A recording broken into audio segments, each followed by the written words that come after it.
दोस्तों, आपने देवी देवताओं की तो बहुत सारी कहानियाँ सुनी होंगी। इनसे जुड़ी हुई कहानियाँ बहुत प्रचलित होती हैं। सभी कथाओं में से एक कहानी सबसे ज़्यादा प्रचलित है काली माँ की, जो सबसे ज़्यादा प्रचलित और सबसे शक्तिशाली मानी जाती हैं। तो मैं आपको इनकी छोटी सी एक कहानी बताती हूँ। बात उन दिनों की थी। एक शक्तिशाली राक्षस दारुण का अत्याचार तीनों लोक में बढ़ गया था।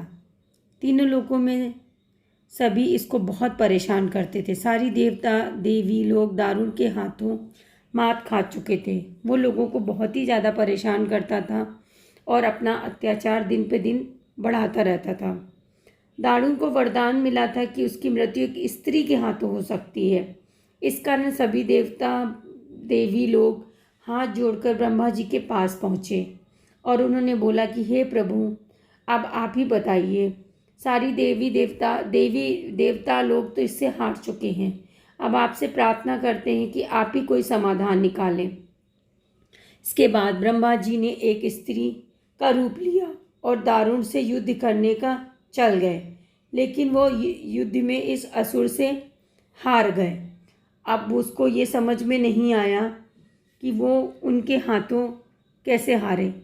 दारुण को वरदान दिया था कि उसकी मृत्यु एक स्त्री के हाथ होगी और वो ऐसे करके उन्होंने रूप धारण कर लिया। अंत में सभी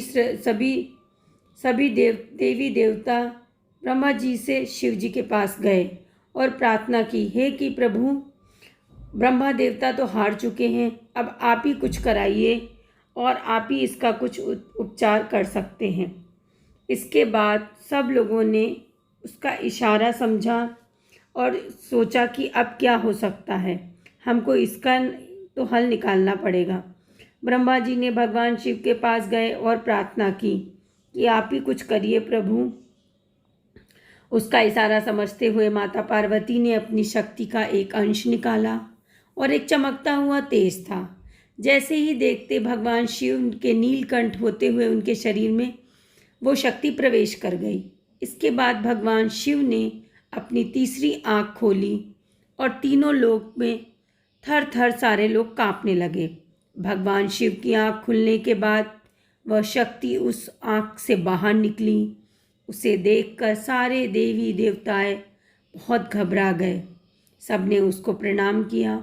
उस शक्ति ने एक विशाल और रौद्र शक्ति का रूप ले लिया।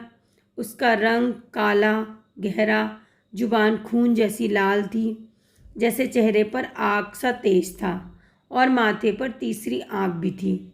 इस तरह राक्षस को खत्म करने के लिए हुआ था माँ काली का जन्म। उस शक्ति को एक विशाल रौद्र रूप ने स्त्री का रूप लिया। उसका रंग काला गहरा होने के साथ साथ बहुत ही वो शक्तिशाली थी। इसके बाद कुछ ही देर में असुर दारुण और उसकी सेना का नाश हो गया। उन सभी दानवों को खत्म करने के लिए माँ काली का गुस्सा शांत नहीं हो रहा था। इसके बाद उनका गुस्सा शांत करने के लिए भगवान शिव ने एक बच्चे का रूप लिया और उसके सामने आ गए।